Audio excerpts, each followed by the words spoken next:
আমাদের আজকের গল্প সজনে ফুল, কলমে ইন্দ্রাণী বন্দ্যোপাধ্যায়। এই গ্রামের নাম কানাইপুর। এখানে কুড়িঘর বামুন বাস করে। কেষ্ট চাটুজ্জে এই গায়ের হোতা কর্তা বিধাতায় বলতে হয়। মানুষটাকে সবাই মান্যি করে, ভয় আর ভক্তি দুটোই বলা যায়। চাষাবুসো গা, আর বামুনদের নিয়ম কানুন তো একটা নয়। কেষ্ট চাটুজ্জে এ চত্বরে বেশি জমির মালিক। তার আবার 6টা ছেলে। বাড়িতে পূর্বপুরুষের আমলে রাধা দামোদরের মন্দির, তার উপরে আবার পশুপতিনাথ আছেন। তবে আজ বড়ই উদ্বেগ কেষ্ট চাটুজ্জের গলায়। পাশের গায়ের নাপিত হরিপদই ভরসা। কেষ্ট চাটুজ্জের খুড়িমা মরেছে, আজ 10 দিনে ঘাটে ওঠা। 12টা বেজে গেল, এখনো হরিপদর দেখা নেই। সবাই মিলে মানে গোটা গোষ্ঠী ঘাটের মাথায় বসে আছে। হরিপদ হাসতে হাসতে এলো 12:30টার মাথায়। বললে, একটা কাজ কি আর কাকু, এই খৌর কর্মের সাথে ঘটকালিটাও করি কি না, নইলে সংসারের যা হাল, চুল দাড়ি কামিয়ে কটা পয়সা হয়। খুড়িমার মেয়েটা ইনিয়ে বিনিয়ে ঘাটের মাথায় কেঁদে যাচ্ছে। কেষ্ট ভাবে কাঁদবে তো বটেই, হাজার হোক মা যখন। তবে গত 2 বছর খুড়িমা শয্যাশায়ী, কেউ একবার উঁকি মেরেও দেখেনি। আর এখন এত মায়া। খুড়িমার বয়স নয় নয় করে 90 তো বটেই। সব দায়িত্ব সামলেছে এই কেষ্ট। খুড়িমার ছেলে নেই, আর পশুপতিনাথের দেবত্র সম্পত্তির লোভ কেউ ছাড়তে পারে? অথচ পুজোর বেলায় সেই কেষ্ট। হরিপদ একে একে চুল কাটতে লাগলো। বললে, আপনাদের এতজন ঘাটে উঠবে, বড় সংসার, একটা নাপিতে কি আর হয়? কথাটা সত্য। কেষ্ট বলল, গায়ে একটা নাপিত নেই, কথাতেই আছে নাপিত ছুঁয়ে দিলেই শুদ্ধ। হরিপদ বললে, একটা অভয়দান্ত কথা বলি। আমার শালী প্রতিভাই মুকুন্দপুরে থাকে, গরিব ছাপোষা, মাথার উপরে 3-3টে মেয়ে। একটু জায়গা দিলে এখানে রামকুড়ে বানিয়েই থাকবে। আপনাদের ছাতার তলায় এলে বেচারি মুক্তি পাবে। কেষ্ট চাটুজ্জে চোখ দুটো চকচক করে উঠল। বললে, সে আবার আসে কখনো? তার ভদ্রাসন ছেড়ে আসতে বয়ে গেছে। হরিপদ বললে, আসবে বাবু, আসবে। ওরা যে ভিটেটায় আছে সেটা খাস জমি, ওর পাট্টা আছে সুদেখার দিনুর নামে। দিনু বলেছে উঠে যেতে। এখন ভীষণ নাচারে পড়েছে বাবু। ঘাটের পাশ দিয়ে বিনয় ঘোষ যাচ্ছিল, কেষ্টকে দেখে বললে, কদিনে ঘাট করলে ঠাকুর?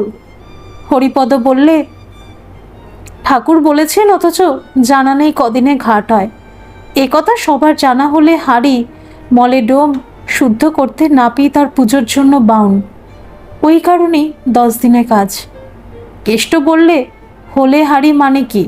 হরিপদ আবার ফাঁকা ফাঁকা দাঁত বার করে হাসে। বলে, আগের দিনে জন্মের পর নাড়ি কাটত হাড়িরা, তাও আবার শামুক দিয়ে। কেষ্ট চাটুজ্জে খুড়িমার সব কাজ করলে, গুরুদশা নিয়ে গায়ের লোকেদের নেমন্তন্ন করলে। পায়ে হেঁটে গেল হরিপদর বাড়ি।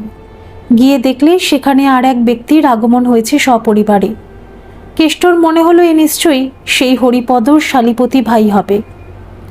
একটা মেয়ে এসে প্রায় একটা ভাঙা চেয়ার এগিয়ে দিল। বললে, বসুন দাদু।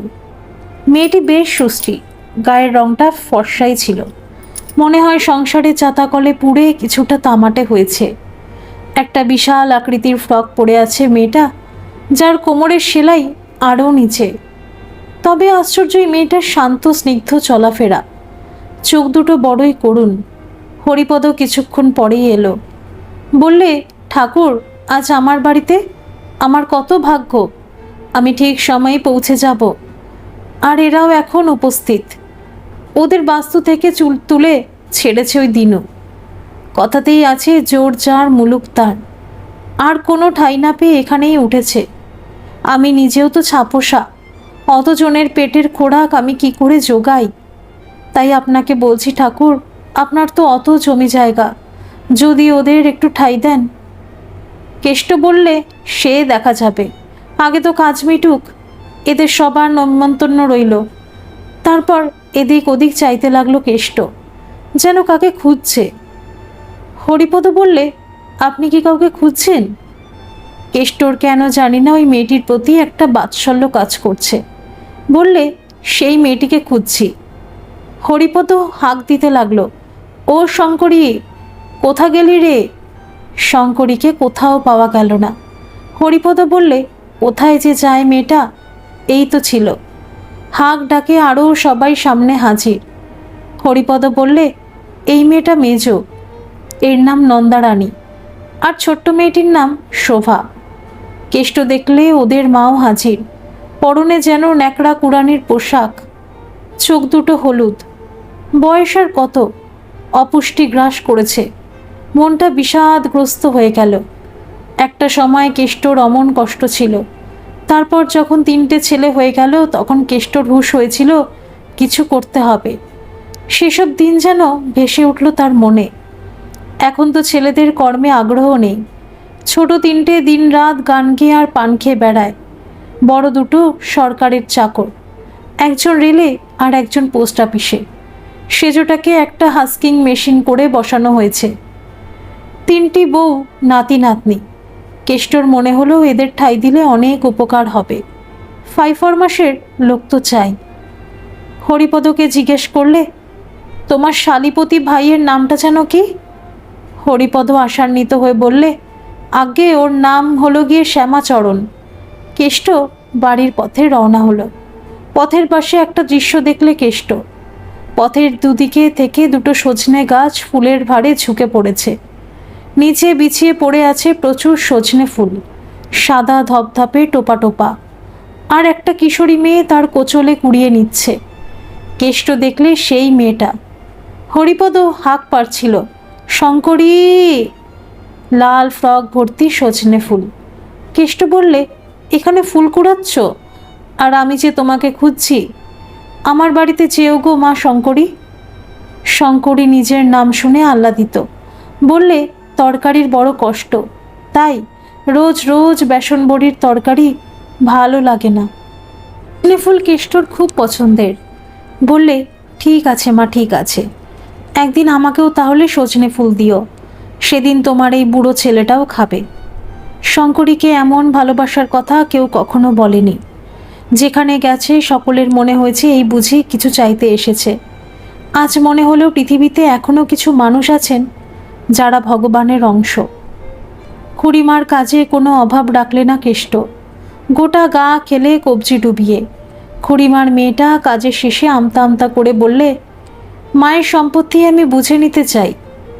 কেষ্ট বললে, ভিটের ভাগ আর দেবত্র পাবি না, তবে ভুবন গোয়ালার দরুন উপর মাঠের জমি অর্ধেক তোর প্রাপ্য, আর বাকি সব সম্পত্তি খুড়িমা আমাকে দলিল করে গেছে। খুড়িমার মেয়ে তেলে বেগুনে চটে গেল। বললে, ভাওতা দেবার জায়গা পাওনি?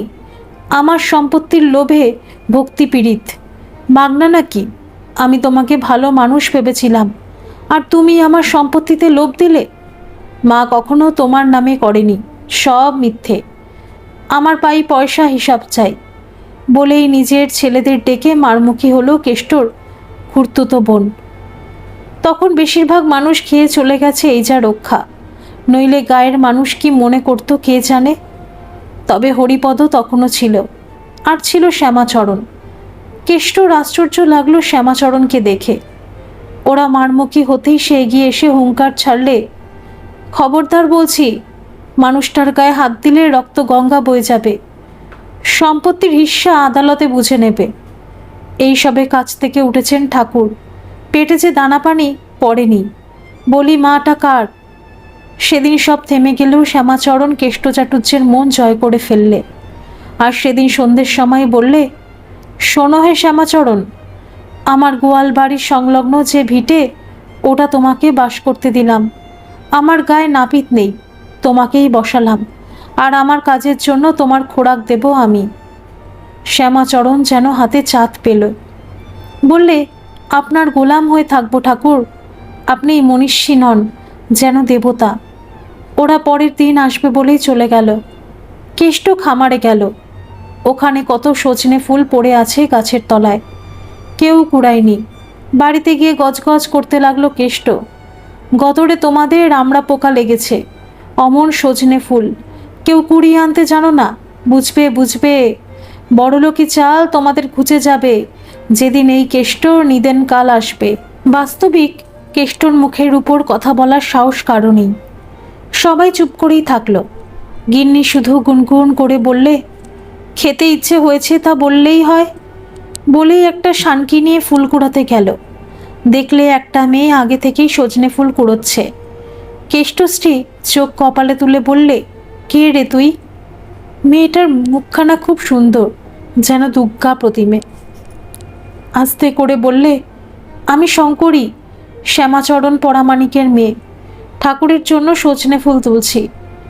এবার গিন্নিমা বুঝতে পারল। বললে, তোরা এই তো এলি, এসেই ফুল কুড়াতে লেগেছিস? শঙ্করী নিপুণ হাতে অনেক ফুল কুড়িয়ে বললে, তুমি নাও ঠাকমা। গিন্নিমার আনন্দ আর ধরে না। বললে, ডুমো ডুমো করে আলু কেটে পোস্ত দিয়ে রাখবো, বড় সোয়াদ। আর তুই আমার সাথে আয়, এক চ্যাঙাড়ি মুড়ি দেব, আর ঘরের গরুর খাঁটি দুধ। তোরা সবাই খেয়ে যা। গরম মুড়ি ভাজতে এসেছে একটা বুড়ি। খোলার বালিতে যেই ভাজা চাল দিচ্ছে, নিমেষের মধ্যেই মুড়ি হয়ে যাচ্ছে। আর অমনি ঝাঁটা কাঠি দিয়ে তুলে নিচ্ছে বুড়িটা। শঙ্করী হাঁ করে চেয়ে আছে। ভারী আশ্চর্য লাগে ওর। ওই বুড়িটা একটা সাদা থান পড়ে আছে। শঙ্করীকে দেখেই বললে, কেলা তুই? কার মেয়ে? শঙ্করী বললে, আমার নাম শঙ্করী, শ্যামা নাপিতের বড় মেয়ে।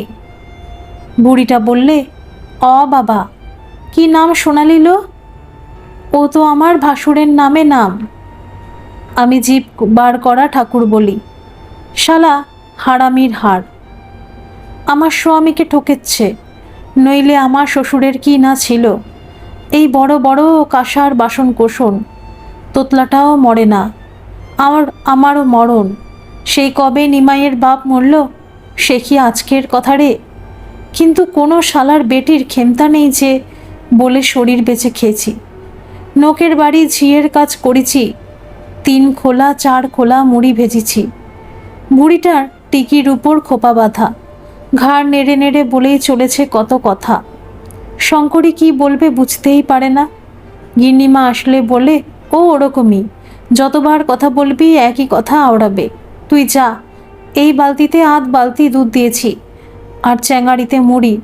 মুড়ি ঢেলে নিয়ে এখনই চ্যাঙাড়ি নিয়ে আয়, আর দুপুরে আসবি। সজনে ফুল কুড়িয়ে দিলি, একটু তরকারি নিয়ে যাবি। গোয়াল ঘরের পাশে একটা বড় ঘর, আজ শঙ্করীতে জীবনের ঘর। ওদের তো মাথা গোজার ঠাঁই ছিল না, আজ একটা খাটিয়া দিয়েছে এরা। কত বড় এই পাওয়া। ঘরে এসে গরম মুড়ি সবার জন্য আলাদা আলাদা বাটিতে দিল শঙ্করী। মায়ের মুখটা চকচক করে উঠল। ছোট্ট উনানে ঘুঁটের উতো দিয়ে দুধ ফোটাচ্ছে মা। অসীম মমতা ঝরে পড়ছে চাঁদের আলোর মতো। তার নাড়ি ছেঁড়া ধন আজ দুধের বাটিতে চুমুক দেবে। কতদিন ওরা দুধ খায়নি, কতদিন আগালি সিদ্ধ আর কাঁচা পেঁয়াজ দিয়ে ওরা খিদের জ্বালা মিটিয়েছে। এই তো সব পেয়েছির দেশ। চ্যাঙাড়ি দিতে গিয়ে কটা পাকা আমরা কুড়িয়ে আনলে শঙ্করী। একটু পরেই কেষ্টর ডাক শোনা গেল। বললে, শ্যামাচরণ, গরুগুলোর জল জাবনা করে একবার এসো। ঘরের মাসুরি চাল 1 মণ আছে, নিয়ে যাও। তবে কাল গোলা থেকে ধান বার করে সেদ্ধ শুকনো করবে। এখন ছোট দিনের বেলা কি না, তাই ভোরে উঠে কাজ সেরো। বুঝতেই তো পারছো, রোদটা সেদ্ধ ধানে ঠিক মতো না খাওয়ালে চাল ভেঙে যাবে ভায়া। শঙ্করী দেখলে বা বস্তায় করে চাল আনলে। কি সুন্দর চাল, একটা কাকড় নেই। আজ বেশি করে চাল নিয়ে ভাত বসালে সে। ঘুঁটের গাদা এখানে, কি সুন্দর ভাতের গন্ধ। টকবক করে ফুটছে ভাত। মান ভাতে দিয়েছে শঙ্করী অনেকটা, সাদা ধপধপে গোটা গোটা ভাত। শঙ্করীর চোখে কখন অজান্তেই জল নেমেছে। কত ভাত না খাওয়া দুপুর ওর সঙ্গী ছিল, কোথায় গেল তারা? পাকা আমরা নুন লঙ্কা দিয়ে মাখলে সে, আর গিন্নিমার কাছ থেকে আনলে 1 বাটি সজনে ফুলের পোস্ত। সবাই আজ তৃপ্তির সাথে খাচ্ছে। শঙ্করীর খুব মায়া হয় তার মায়ের জন্য। এরকম তরকারি তার মা কখনো করেনি। কি করে করবে? এই পোস্ত খুব দামি। খাবার পর এঁটো থালা মাজতে যায় মা। আজ শঙ্করী ঘুমিয়ে পড়েছে, ভাত ঘুম। ঘুমের মধ্যেই স্বপ্ন দেখে কত ফুল, সাদা টোপা টোপা সজনে ফুল। ঠাকুর হাসছে, গিন্নিমা হাসছে, আর শঙ্করী সজনে ফুল কুড়িয়ে যাচ্ছে, বলছে সবাই খুব ভাত খাবে। সজনে ফুল থাকলে আর কি চাই। শ্যামাচরণ যে একেবারেই অভাবী ঘরের ছেলে তা কিন্তু নয়। ওদের পূর্বপুরুষ ছিল গৈলার, দেশভাগের সময় চলে আসে। তবে জন্মগত আর রন্ধ্রগত শনি ওকে জর্জরিত করেছে। অনেকে আবার বলেছে, শ্যামাচরণ তুই অষ্টম গব্যের সন্তান, তাই তোর এমন দশা। শ্যামাচরণ এসব কতবার শুনেছে। কখনো বলেছে, কি রকম কথা কও তোমরা, ভগবান কৃষ্ণ তো অষ্টম গব্যের, তার তো অমন হয়নি। শ্যামাচরণ জন্মালে আর ওর মা মরল। এমনিতেই মায়ের রুগ্ন শরীর, তার উপরে পরপর বাচ্চা। শ্যামাচরণ মায়ের মুখ দেখেনি। 8টা সন্তানের পিতা ওর বাপ নাটা ঝামটা খাচ্ছিল, কাজকর্ম শিখে উঠল। অনেক কষ্ট করে শ্যামাচরণের মায়ের গয়না বেচে 2 কাঠা জায়গা কিনে 2 কুঠুরি টালির ঘর করেছিল। এখন কাজকর্মের বালাই নেই। মেয়েটার বয়স 12 হয়েছে, অত কাজ পারে না। ওদের বাড়ির পাশেই থাকতো সুবোধ ঘোষ। শ্যামাচরণের বাপকে কানে ফুসমন্ত্র দিলে আবার বিয়ে করো। সেই শুরু হলো শ্যামাচরণের দুর্দশা। খেটে খেটে বাপের যক্ষা হলো। 57 বছর বয়সে বাপ গেল, আর সতের গোষ্ঠী আবার প্রথম পক্ষ। ওই তো 2 কাঠা জমি, খাস জমিতে গড় বাঁধলে শ্যামাচরণ। তার এই হাল। এখন যদি এই কেষ্টচাটুর্যের মনের মতো থাকতে পারে তবেই রক্ষে। এবার শীতটা বেশ জাঁকিয়ে পড়েছে। গিন্নিমার পায়ে বাত, ব্যথা বেড়েছে। সকালে ফুল তুলতে ওঠেনি দেখে শঙ্করীর একটু চিন্তা হলো। এই 7 সকালে ঠান্ডার মধ্যেও স্নান করে দাদু ঠাকমা। ওদের গৃহদেবতা তো একটা নয়, ফুল লাগে অনেক। শঙ্করী বাসি জামা ছেড়ে ফুল তুলতে লাগলো। কত রকমের ফুল। শিউলি ফুল এখন ছোট্ট হয়ে আসছে, নইলে শিউলি ফুল থাকলে ফুলের চিন্তা নেই। সাদা ফুল চাই, জবা চাই, সরস্বতীর সাদা ফুল, আবার মা কালীকে রক্ত জবা। মনে মনে হাসে শঙ্করী, যে ঠাকুর যে ফুল চায়, মানুষের ক্ষেত্রেও তাই। এই সংসারে 5টা আঙুল তো আর সমান নয়। ফুল নিয়ে গিন্নিমার কাছে গেল শঙ্করী। গিন্নিমার এক মুখ হাসি। বললে, এই ঠান্ডাতে ব্যথা বাড়ে, বেশি বেলা হলে ফুল পাই না। তুই সকালে ফুল তুলে দিবি, আর পশুপতিনাথের বেলপাতার মালা গাঁথবি। দেখবি তোর ভালো ঘর হবে, বর হবে। বড় হাঁড়িতে ভাত বসেছে বড় বাড়িতে। 3টে বউ কেমন মুখ বুঝে কাজ করে যায়। বড় বউ বাটনা বাটছে, আর কোলের ছেলেটা কেঁদে চলেছে এক নাগাড়ে। শঙ্করী বাচ্চাটাকে কোলে নিয়ে আদর করে। বড় বউ মনে মনে খুশি হয়। সেজ বউ চা করছে, বিরাট কেটলিতে চা। এত বড় গোষ্ঠী, সবাই চা খাবে। সেজ বউ বেশ সুন্দরী। হাসি মুখ করে বললে, চা খাও শঙ্করী। একটু পরেই হুলুস্থুলু। পাঁচুর মায়ের দয়া হয়েছে, আজ আসবে না। এত বড় একটা সংসারে বাসনের গাদা, কে মাজবে এঁটো কাটা। বৌদির মুখ ভার। গিন্নিমা বললে, যা না শঙ্করী, বাসন কোসনগুলো মেজে দে, খিড়কি পুকুরে নিয়ে যা মা। শঙ্করী গেল। বাসন মাজতে মাজতে গান ধরে, দিশেহারা কেমন বোকা মনটা রে, প্রাণ পাখি মোর উড়ান যায় রে। আজ সবাই খুব খুশি শঙ্করীকে পেয়ে। সংসারের অনেক কাজ করে দেয় শঙ্করী। পাঁচুর মা নেই, তার সব কাজ শঙ্করীর উপরে বর্তালো। আর শঙ্করীর মনে হলো এই বাড়ির সাথে তার অনেক দিনের যেন সম্পর্ক। সকালে একটা বিরাট সানকিতে আলু কষটাচ্ছে মেজ বউ, পেঁয়াজ কুচি লঙ্কা কুচি দিয়ে। বাসন কোসন মেজে উপর করতেই 1 থালা গরম ভাত এলো। বড় বউ বললে, খেয়ে নে শঙ্করী, তারপর ঘর দোর মুছে দিস। শঙ্করীর মনটা হু হু করে। অমন সরু চালের ভাত, সাথে মাছ ভাজা আলু মাখা।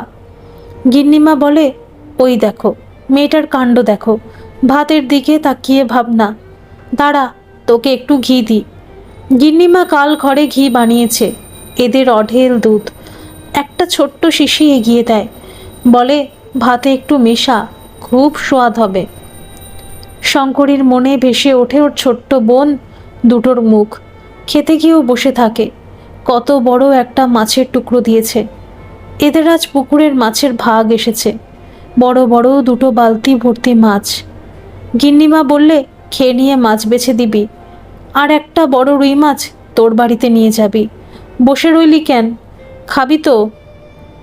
শঙ্করী লজ্জা লজ্জা মুখ করে বললে, ভাত কটা বাড়িতে নিয়ে যাব গো ঠাকুরমা। গিন্নিমা বলে, এখানে খেতে তোর লজ্জা বুঝি? বেশ, নিয়ে যা, আর মাছটা নিতে ভুলিস না যেন। শঙ্করী বাড়ির দিকে ছুটল। কত বড় একটা মাছ! ভাতটা তুলে দিলে বোনেদের মুখে। মাছ এসেছে আজ বাড়িতে, যেন উৎসবের দিন আজ।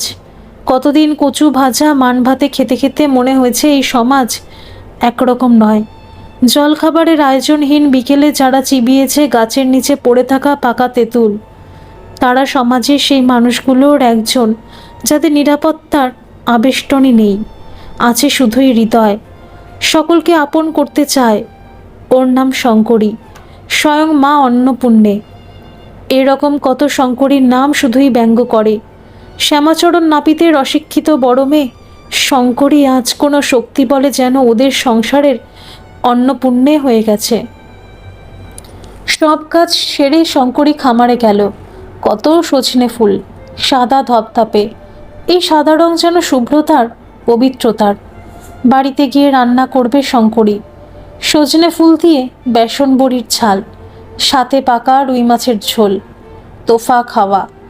এক কোচল সজনে ফুল। বাড়ি গিয়ে দেখে তার মেশো হরিপদ এসেছে। শঙ্করী বললে, এখানেই খেয়ে নেবে আজ, আজকাল সকলের খিদে বেড়েছে। শঙ্করীর হাতের রান্না তো নয়, যেন অমৃত। ঘরের একপাশে হরিপদ কি যেন বলে শ্যামাচরণকে। শঙ্করীর কানে আসে, আমার তো কিছুই নেই, খরচাপাতি কেমন করে করব। শঙ্করীর মনে আশঙ্কার উদয় হয়। কি বলতে চাইছে তার মেশো অনুধাবন করতে চেষ্টা করে, বুঝে উঠতে পারে না। পরের দিন কাক ভোরে উঠে শঙ্করী ফুল তোলে, তারপর ধান সিদ্ধ করার কাজে লাগে। গিন্নিমা বলে, 2 বস্তা ধান সেদ্ধ শুকনো করে দিলে তোকে 5 কেজি সরু চাল দেব। শঙ্করী কাজ করে, ধান এক ভাবনা করে ঠান্ডা জলে চুবিয়ে দেয়। শ্যামাচরণের খাবার অভাব ঘুচল। তার ঘরে শঙ্করী স্বয়ং উপস্থিত। দেখতে দেখতে পৌষ মাস এসে গেল। কত পিঠে পুলি হলো, সবাই খেলে। শঙ্করী চাল গুঁড়িয়েছে শিলে। শঙ্করীর মুখখানা বেশ ডাগর হয়েছে। গিন্নিমা বেড়াতে যাবে সেই বীরভূম। ওখানে জয়দেব কেদুলির বিরাট মেলা। কত বাউল আসবে, আর ওই মেলায় কি না কি পাওয়া যায়। শঙ্করীর খুব ইচ্ছা ছিল বীরভূম যাবে। গিন্নিমা বললে, তুই গেলে এখন হবে না, তোকে পরের বছর নিয়ে যাব। শঙ্করীর কত আগ্রহ। বললে, আচ্ছা ঠাকুরমা, ওখানে বুঝি সব বীরেরা থাকে?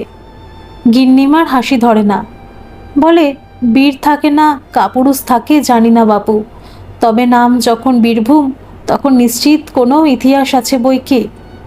কেষ্ট চাটুর্যে বললে, ওখানকার রাজা ছিলেন বীরমল্ল, তাই অমন নাম। ঠাকুর আর ঠাকুরমা চলে গেল। আর শঙ্করী স্বপ্নে দেখলে এক সুঠাম যুবক, কি সুন্দর তাকে দেখতে। শঙ্করীকে ডেকে বলছে, তুমি শ্যামাচরণ পরামানিকের মেয়ে শঙ্করী তো? শঙ্করীর মুখে কথা আটকে যায়। ও মা, যুবকটি শঙ্করীর হাত ধরেছে, বলছে, চলো শঙ্করী। শঙ্করীর ভয় হয়, বলে, কোথায় যাব?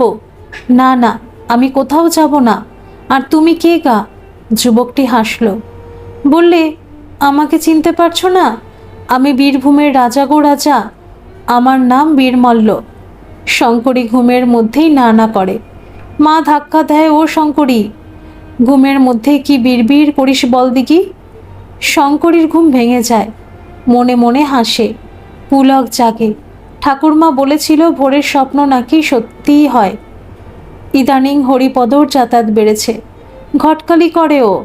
আর শঙ্করীর বিয়ের বয়স হয়েছে, তবে ওর আগ্রহ এত কেন? নিশ্চয়ই কোনো অভিসন্ধি আছে। শঙ্করী সেদিন ফুলকপি দিয়ে ডিম রাঁধছিল। হঠাৎই হরিপদর আবির্ভাব। সন্ধ্যার সময় হরিপদ এসেছে দেখে একটু বিরক্ত হলো শঙ্করী। আবার কি মতলব বাড়ছে কে জানে। হরিপদ হাসতে হাসতে বললে, অত ডিম কোথায় পেলি রে? শঙ্করী জানালো সে হাঁস পুষেছে। হরিপদ বললে, আজ একজন এখানে আসবে, রাতে খাবে, বেশি করে রান্না কর দেখি। শঙ্করীর গা জ্বলে যায়।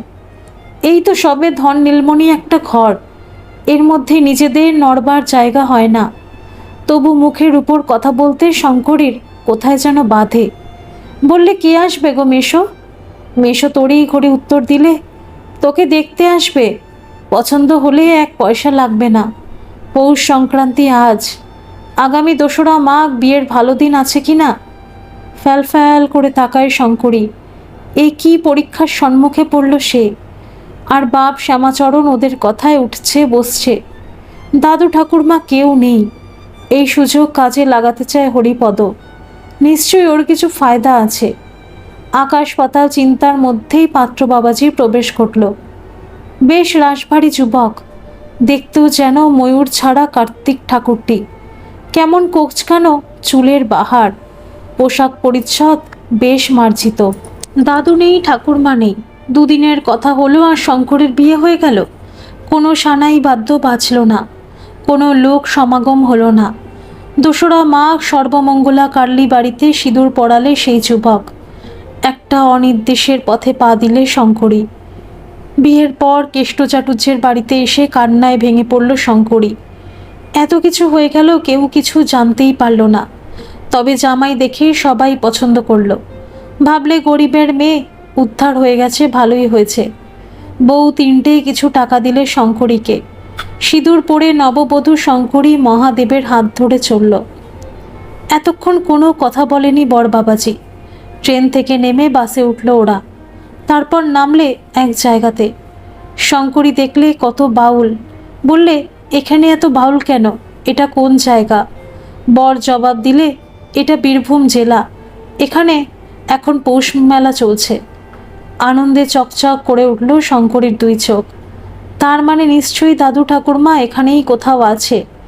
এখনই যদি দেখা হয়ে যায় ওদের আশ্চর্য হতে বাকি থাকবে না। বর বললে, এই জায়গাটার নাম তারাপীঠ। এখন রিক্সা করে বাড়ি যাব। রিক্সার মধ্যে গুটিসুটি বসে থাকে শঙ্করী। বরটাকে আর চোখে দেখে। মনে ভাবে, লোকটার রাগ খুব মনে হচ্ছে। কি জানি ওর বাড়িতে কে আছে শঙ্করীর জানা নেই। কি করে লোকটা? আচ্ছা, ওকে খাওয়াতে পারবে তো? 2 বেলা 2 মুঠো ভাত হলে আর কিছুই চায় না শঙ্করী। আর এই ভাতের কথা মনে আসতেই মা আর 2 বোনের খাবার চিন্তা গ্রাস করে তাকে। তার 2 চোখে প্লাবন নামে, ফুপিয়ে ফুপিয়ে কাঁদতে থাকে। বরের নাম প্রতাপ, নামের সাথে কাজের মিল আছে বটে। ওর বাড়ি ডাঙ্গাপাড়াতে, এই তারাপীঠ থেকে 3 কিমি। বাড়িতে তার বিধবা মা। একটা বোনের বিয়ে দিয়েছে গলসাতে। রুমালটা শঙ্করীর দিকে বাড়িয়ে দিলে প্রতাপ। বললে, কেঁদো না, অসুবিধা কিছু হলে আমাকে জানাবে। শঙ্করী আবার চুপ করে থাকলো। যে পথ দিয়ে রিক্সা যাচ্ছে তার এক পাশে বাঁশবাগান আর একদিকে চাষের জমি। কত রকমের সবজি চাষ হয়েছে। শঙ্করী দেখলে একটা নদী বাঁশবাগানের ওদিকে। বললে, এই নদীটার কি নাম? প্রতাপ এবার শঙ্করীর মুখের দিকে চাইলে। কাজল সিঁদুর অশ্রুসিক্ত হয়ে এক অপরূপ শোভা ধারণ করেছে। কি অপূর্ব শান্তশ্রী! হাত দিয়ে কপালের চুলের গোছাটা সরিয়ে দিলে প্রতাপ। বললে, এ নদীর নাম দ্বারকা। ডাঙ্গাপাড়াতে ঢুকলে প্রতাপ বউ নিয়ে। সবাই অবাক। বলা নেই কওয়া নেই, প্রতাপ বিয়ে করেছে। যেন কি একটা অবাক কাণ্ড। সবাই সামনে এসে হাঁক দিল, প্রতাপ, মা, আমি বিয়ে করেছি, বউকে বরণ করো। শঙ্করী দেখলে মাটির দোতলা বাড়ি। বাড়ির সামনেই সজনে গাছ। কত ফুল তলা বিছিয়ে পড়ে আছে, সাদা ধপধপে টোপা টোপা। কি অপূর্ব খেতে এই সজনে ফুল। ঘর থেকে বেরিয়ে এলো এক মহিলা। চোখ কপালে তুলে বললে, এসব কি? বলা নেই কওয়া নেই, একেবারে বিয়ে। আমাকে পর্যন্ত জানালি না কেন? প্রতাপ বললে, অনেকটা পথ আসছি, খুব ক্লান্ত লাগছে। বরণ করলে করো, নইলে নিজেরাই উঠে যাচ্ছি ঘরে। আরও 2 জন স্ত্রীলোক ততক্ষণ বেরিয়ে এসেছে। একজন বিবাহিত আর একজন শঙ্করীর থেকে একটু বড়, তবে বিবাহ হয়নি। সকলেই প্রতাপের কথা শুনে হতভম্ব। শাশুড়ি বরণ করলে, কেমন যেন একটা গুরুগম্ভীর ভাব, কারো কোনো উচ্ছ্বাস নেই। প্রতাপ ঘরে ঢুকেই আবার কোথায় বেরিয়ে গেল। আর শঙ্করীর কানে এলো কান্নাকাটি। শাশুড়ির সাথে অন্য মেয়েটার তর্ক হচ্ছিল। মেয়েটার গলা ভেসে আসছে, ও কি বলছে এসব। আর শাশুড়ি বলে চলেছে, আমি এসবের বিন্দু বিসর্গ জানি না। মেয়েটা তবুও বলছে, তোমার মা ছেলে মিলে আমার জীবন নষ্ট করেছ, তুমি সব জানো। শঙ্করীর খুব খিদে পেয়েছে, কিন্তু এরা খেতে দেওয়া তো দূরের কথা, এক গ্লাস জল পর্যন্ত দিলে না। শঙ্করীর মনে হচ্ছিল কোথাও কিছু একটা গড়বড় রয়েছে। কখন শঙ্করী ঘুমিয়ে পড়েছে। হঠাৎই মনে হলো কে যেন তাকে ডাকছে। শঙ্করী দেখলে প্রতাপ এসেছে, হাতে অনেকগুলো ব্যাগ। বললে, তোমার পোশাক আশাক আছে এতে। হঠাৎই বিয়ে করলাম, প্রস্তুতি ছিল না। আর এই প্যাকেটে কচুরি আর মিষ্টি আছে, খেয়ে নাও। এখন এরা কিছুই খেতে দেবে না। শঙ্করীর প্রতাপের প্রতি শ্রদ্ধা বেড়ে গেল।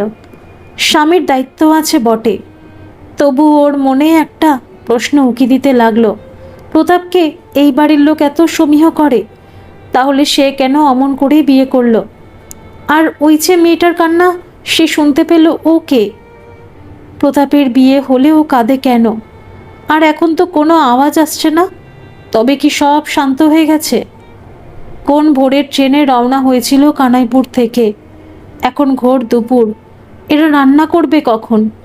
পোশাক বদলে নিল শঙ্করী। হঠাৎই তার ঘরে এলো বিবাহিতাটি। বললে, তোমার সাথে ঠিকমতো আলাপ হয়নি। আমি কণিকা, তোমার একমাত্র ননদ। এই পাশের গলসাতে আমার বিয়ে হয়েছে। আমি গতকাল এসেছি, এসেই দেখি দাদা নেই। আমরা তো বুঝতেই পারিনি ও বিয়ে করবে।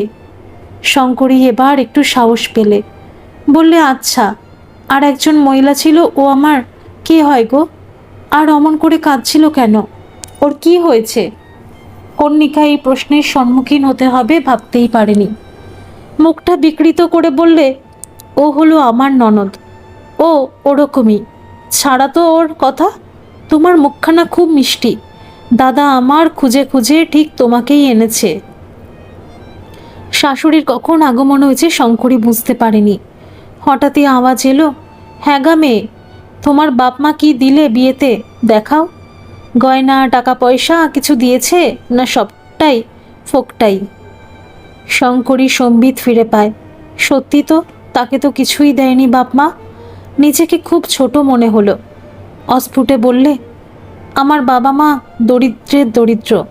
তারা চেষ্টা করলেও কিছুই দিতে পারবে না, সে সামর্থ্য তাদের নেই। শাশুড়ির মুখ দিয়ে বেরিয়ে এলো, বিনি পয়সাতেই যদি বিয়ে করলো তবে মিনু কি দোষ করেছিল? ও তো হাবাতে ঘরের নয়। অতদিন মেলামেশা করলে আর নোঙর বাঁধলে অন্য ঘাটে। কণিকা চিৎকার করে, তুমি চুপ করো মা। কথা শুরু করলে থামতে চাও না। কথাতেই আছে জন্ম মৃত্যু আর বিয়ে, এই তিন বিধাতা নিয়ে। শাশুড়ির বলা কথাগুলো শঙ্করীকে ভাবিয়ে তুলল। তার মানে ডালমে কুচ কালাই হ্যাঁ। কি সত্য আছে মিনু আর তার স্বামী প্রতাপের মাঝে? কি শুনছে সেই বাড়িতে পা দিয়েই? তার ভয় করতে লাগলো। ভাবলে, আমার কপাল পুড়ল। প্রতাপ তো মিনুকে ভালোবাসে, সে চিরদিনের দুয়োরানি। বিধাতা পুরুষ এক চোখা, শঙ্করীর জন্য কোনো সুখ লেখেননি। শঙ্করীর চোখের কোণে জল চিকচিক করে উঠল। নারী পুরুষের সম্পর্কের রসায়ন সে বোঝে না। সে শুধুই সকলকে ভালোবাসে, আষ্টে পৃষ্ঠে ভালোবাসে। ঠাকুরমা বলেছিল, শঙ্করী রে, পশুপতিনাথের গলায় বেলপাথার মালা গাঁথিস তুই, তোর ভালো ঘরবর হবে। শঙ্করীর তাই বিশ্বাস ছিল। যখন রিকশার মধ্যেই প্রতাপ তার কপাল ছুঁয়েছিল তখনও মনে হয়েছিল এই জীবনটা স্বর্গ।